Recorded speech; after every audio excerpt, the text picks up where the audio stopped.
আপনারা জানেন যে আমাদের সিরাজগঞ্জের বেলকুচি উপজেলা একটা তাঁত সমৃদ্ধ উপজেলা এবং এটা কিন্তু খুবই তাঁতে আমরা জানি যে সমৃদ্ধ উপজেলা।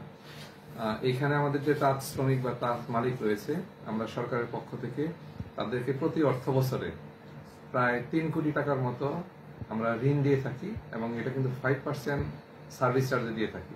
এটা প্রতি অর্থ বছরে হয়ে থাকে। এছাড়া আপনারা জানেন যে আমাদের ইতিমধ্যে 2টি সমিতিকে আমরা বিনা শুল্কে সুতা এবং কেমিক্যাল সরবরাহ করেছি, যেটা আমাদের তাঁত বোর্ডের চেয়ারম্যান স্যার আছে, স্যারের হাত থেকে কিন্তু তারা এটা পেয়েছে।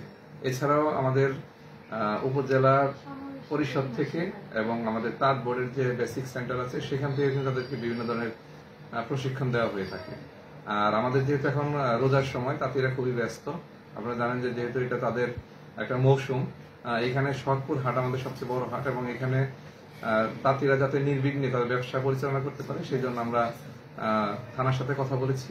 এখানে পর্যাপ্ত নিরাপত্তার ব্যবস্থা করা হয়েছে এবং দূর দূরান্ত থেকে যাতে ব্যবসায়ী আসতে পারে তার জন্য কিন্তু আমাদের ডাক বাংলো সহ আমাদের বিভিন্ন হোটেলের ব্যবস্থা